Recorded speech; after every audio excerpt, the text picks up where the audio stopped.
नमस्कार मित्रों, जय श्री राम। मित्रों, आज हम बात करें कंप्यूटर बाबा की यानी नामदेव दास त्यागी उनका नाम है, जो कि कंप्यूटर बाबा की कुछ न्यूज़ आ रही थी तो मैंने देखा, मुझे पता चला कि 8 नवंबर को उनको अरेस्ट कर लिया दिवाली के पहले। मित्रों, जैसा कि हम सभी जानते हैं कि आजकल संतों के ऊपर एक के बाद एक आरोप लग रहे हैं। किसी को अवैध भूमि कब्जे के आरोप में, तो किसी को यौन शोषण के आरोप में तो किसी को अन्य किसी भी झूठे मनगढ़ंत आरोपों में लगाकर जेल भेजने की तैयारियां हो रही हैं। उसी प्रकार आश्रम नाम की एक वेब सीरीज प्रकाश झा ने लॉन्च की है, वो भी एक एजेंडा है संतों को टारगेट करने का। पता नहीं हमारे हिंदू लोग कब जागेंगे। अगर किसी मुल्ला मौलवी अथवा तो पादरी के ऊपर ऐसे कोई वो लगते हैं आरोप, तो तभी भी उनको अरेस्ट नहीं किया जाता, और यहाँ संतों के बाद एक आरोप लग रहे हैं और हमारे लोग बिल्कुल चुप होकर बैठे रहते हैं।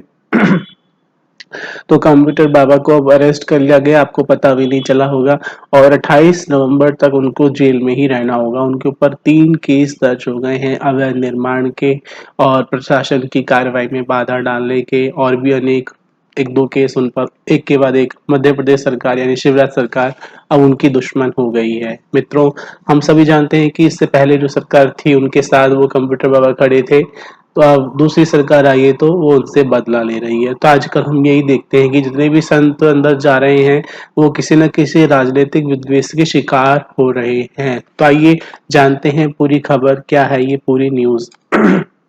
कंप्यूटर बाबा की मुश्किलें खत्म होने का नाम नहीं ले रही हैं।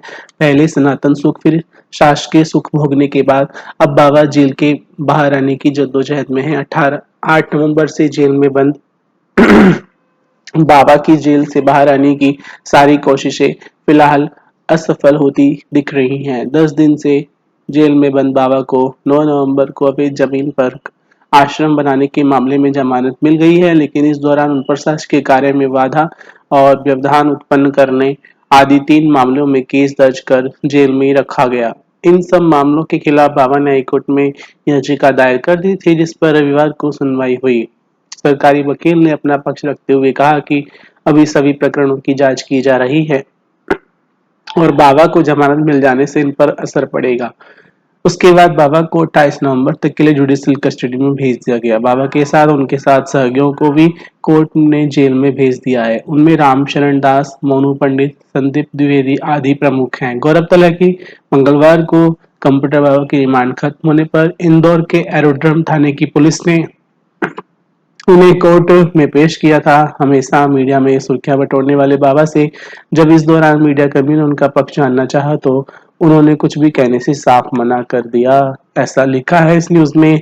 न जाने उनके पास कितनी मीडिया पहुंची थी, ये तो वहां के लोग ही बता सकते हैं। तो मित्रों, हम देख रहे हैं कि एक के बाद एक की बारी।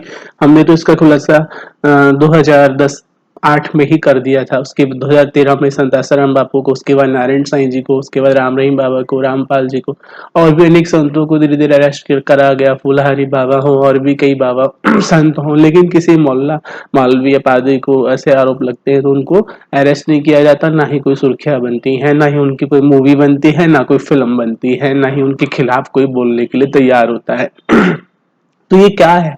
ये हमारी एकजुटता की कमी का ही कारण है कि दूसरे लोग हमारी एकजुटता की कमी ना होने से, हमारे एकजुटता ना होने से दूसरे लोग फायदा उठाते हैं, दूसरे विधर्मी लोग, और इस तरीके के लांछन लगाते हैं।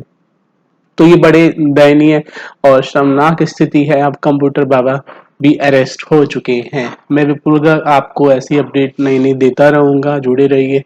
मेरा नमस्कार स्वीकार कीजिए। जय श्री राम, हरिओम।